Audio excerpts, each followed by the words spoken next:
Matt here. This will be my first video on the new channel of mine, News by Matt. I'm just going to use this channel to basically cover topics that would be considered, at least my point of view in those topics, as being politically incorrect. I still think I can be articulate and respectful and polite when expressing that position. I don't necessarily mean that politically incorrect means offensive, although a lot of people do take offense.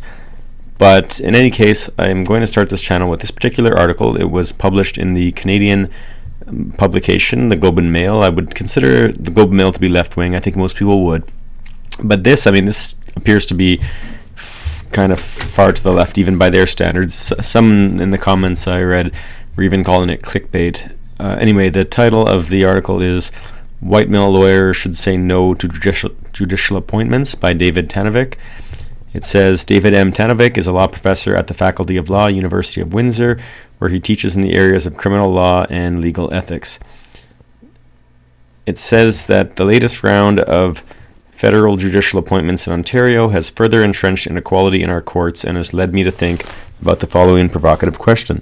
Should white male lawyers have an ethical duty to say no the next time the federal justice minister comes calling in order to force systemic change? In my view, the answer is yes. He goes on to state that, for example, since 2012, 46 practicing lawyers, including 3 professors, have been appointed to the Ontario Superior Court of Justice or Court of Appeal by Conservative Justice ministers. Just over 3/4, 78% of the appointments have been men, which would be 36 out of 46.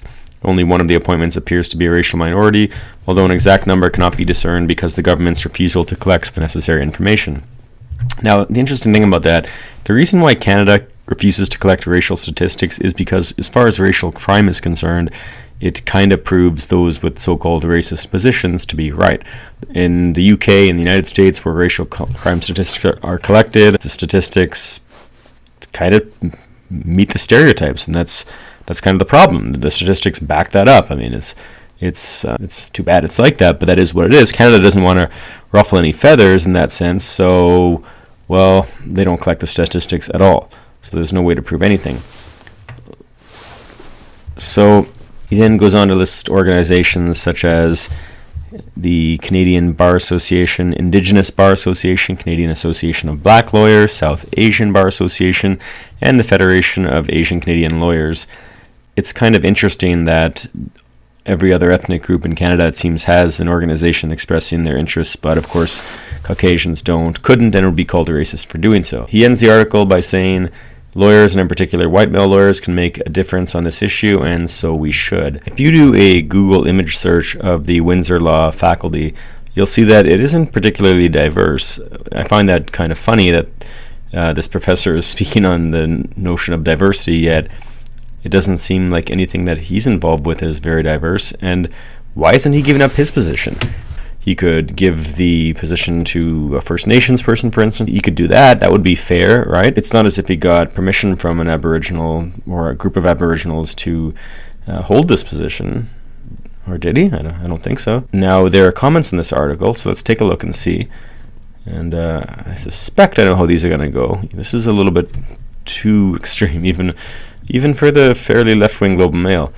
So, Alamogordo says, the privileged professor should lead by example by giving up his job for a person of color. Right, like that's going to happen. Good comment, 58 thumbs up, 58 likes. I like that. Jimmy O'Neill says, you beat me to it, was about to post the same comment about his tenured professorship. I'm willing to bet that white males are overrepresented among the faculty members at his law school. And that has 0 likes so far, but there is no friend anywhere. Posts Wacko, 57 likes just for that.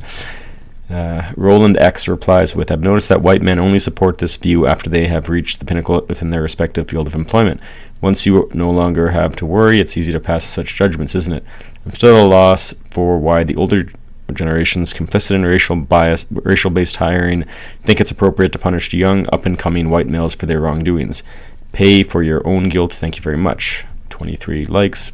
Emirates Pilot writes, if there were ever a field of endeavor that would seem to make absolute profound sense to have individuals chosen on the basis of professional merit over all other traits, would not judicial appointments be it? But then Canada has long ago ceased to even pretend to be a meritocracy.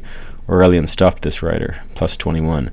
likes on that one. More comments going down. They all seem to be, from what I can tell. Oh, look, Alistair McLaughlin says, should the Globe and Mail start saying no to white male guest columnists? I'm just asking. 23 likes. Good. I mean, shine a mirror to them, I would say. It's kind of hypocritical. Chris in Ottawa, BS, I refuse to read an article with such a stupid, provocative headline. Globe and Mail is devolving into clickbait articles by Sebastian. Another good one. The writer seems to suggest that some people should be denied advancement in their career for the benefit of some other people, not based on their ability, but on their race or culture. Substituting one unfairness for another does not equal the achievement of fairness. +5. And now Rogue Chimp says, wrong. The only reason white males are dominating almost to the exclusiveness is because fellow white males have determined that being a white male is the number one criteria of merit. Not really sure that that's true, considering how many Asians are succeeding in tech industry, for instance, the tech industry in the United States, and I'm sure that these trends are true in Canada. If you look at NFL football and NBA, it's dominated by blacks, sprinting as well. Strongman is dominated by white males, but I mean, these are all merit-based positions, regardless. Just because one particular race dominates doesn't mean that that's bad. Anyway, that is the comment as well as some of the articles. I would love to hear some opinions of everyone on this, so please comment down below, and I hope I can update this channel daily. Thank you for watching.